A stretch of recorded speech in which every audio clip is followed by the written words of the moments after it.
Thank you, Mr Speaker. The approach in the budget provides significant support for low-income households, taking an average £150 off people's energy bills from April next year, freezing rail fares and prescription fees for a year, and expanding the free childcare offer. The steps I've taken as Chancellor, including the removal of the two-child limit and the expansion of free school meals, will also lift around 550,000 children out of poverty. Williams. Thank you, Mr Speaker.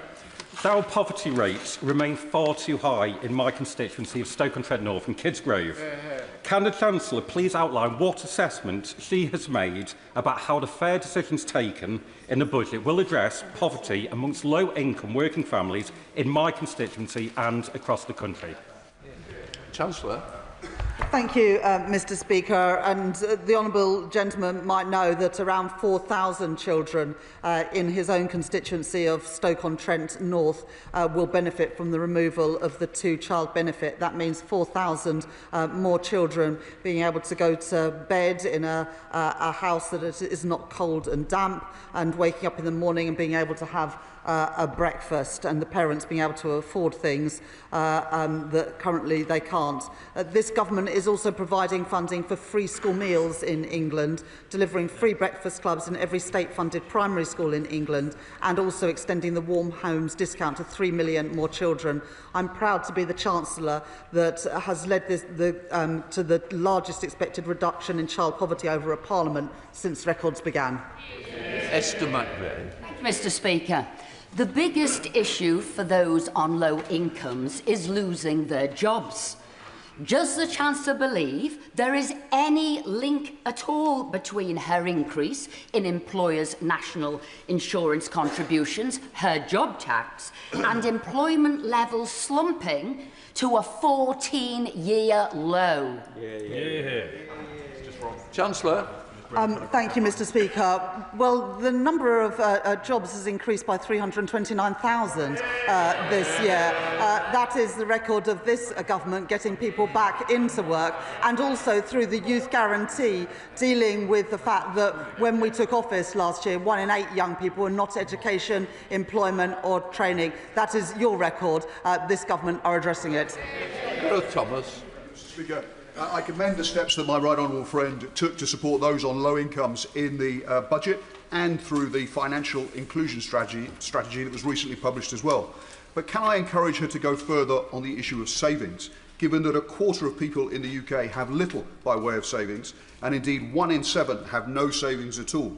So will she encourage employers to work with local credit unions to help those who want to save automatically to save even a small amounts from their pay packets to do so? Chancellor. Thank you, Mr Speaker. Through the financial inclusion strategy led by my honourable friend, the Economic Secretary to the Treasury, we are extending help to save within the universal credit system, and also working with banks and building societies. And I know that as a Labour and cooperative MP, my honourable friend works closely with the co-op movement and building societies to ensure that more people from low-income backgrounds can save for the future. Samuel Wilson. Thank you, Mr Speaker.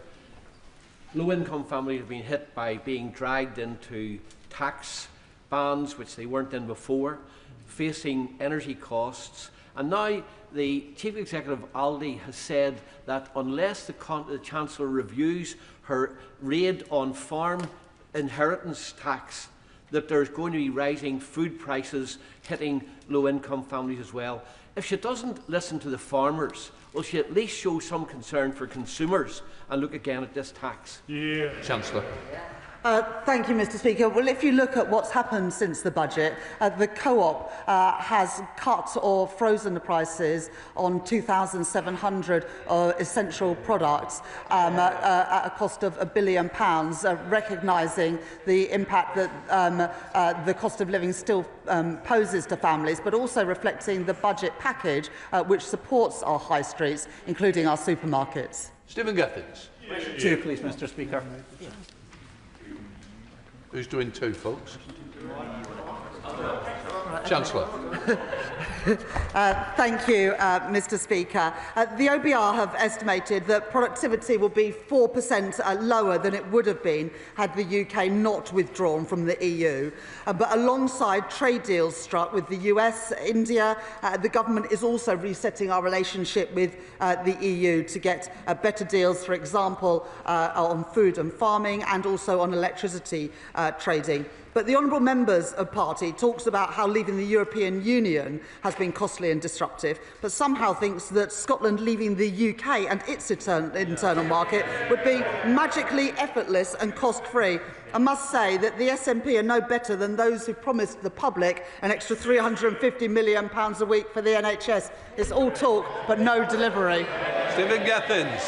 Thank you, Mr Speaker. Now, I'm going to try and strike a more a note that's maybe a little bit better in terms of when we worked together with the Prime Minister, the Chancellor and others to ensure that we overcame Tory secrecy with their analysis of what it would be like to be outside the single market and the customs union. We worked together on that. So if we could overcome Tory secrecy on analysis about what it's like to leave the EU, with it now costing an estimated £250 million a day, when will the Labour Party release their analysis?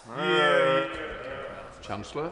Well, the Office of Budget Responsibility produced their independent analysis. They have confirmed that they believe that that 4% number is the correct number, and it's the one that they continue to maintain in their forecasts.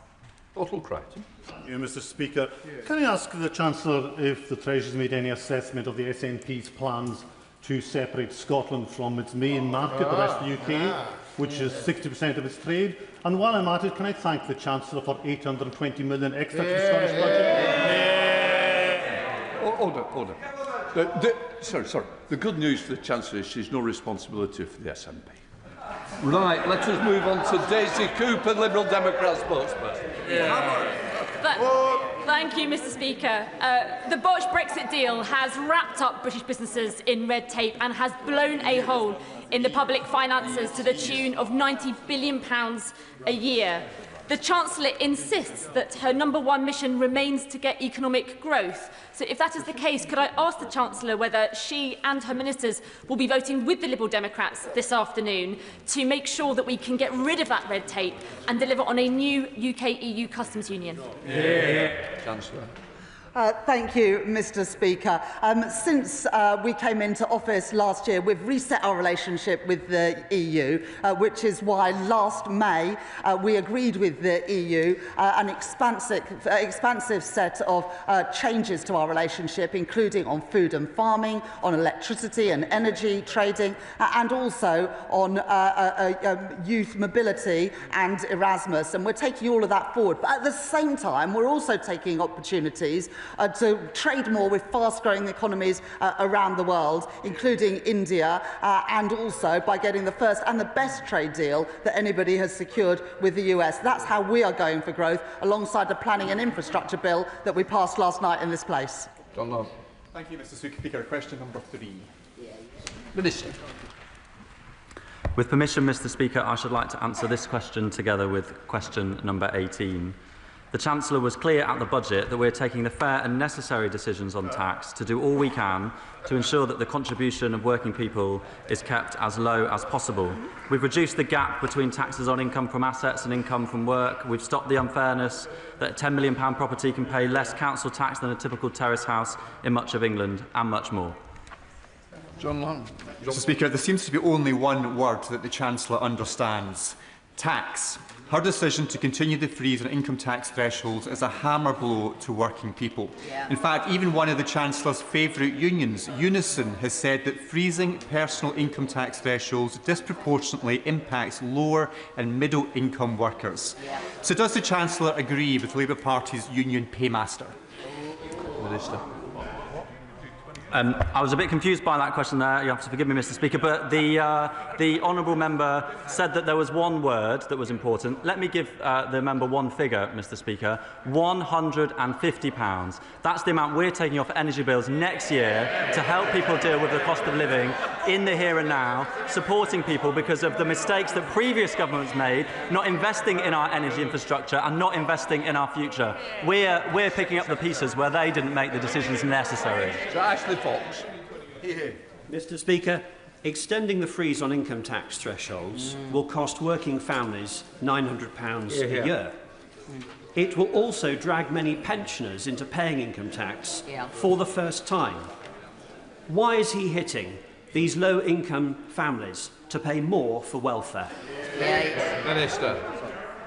Thank you, Mr. Speaker. I would suggest to the honourable member that he asks his front bench why 75% of the impact of people paying more tax at the lower end is a result of the decisions made by the previous government, who spent 7 years freezing income tax thresholds. It's a bit rich to talk about this government doing it for 3 when they did it for 7. Martin Rhodes. Thank you, Mr. Speaker. What assessment has the Minister made of the impact for working people from the historic increase in the living wage? Minister. Thank you, Mr. Speaker, and I thank my honourable friend for his question. Yes, we have chosen to uplift the national living wage and the national minimum wage, Mr. Speaker, so that those on low incomes are properly rewarded for their hard work. This will benefit 2.7 million people, including many people in his constituency and across the whole country, and I thank him and members, particularly on this side of the House, for their support for making sure we can make work pay up and down this country. Jonathan Rash. Mr. Speaker, pensioners in my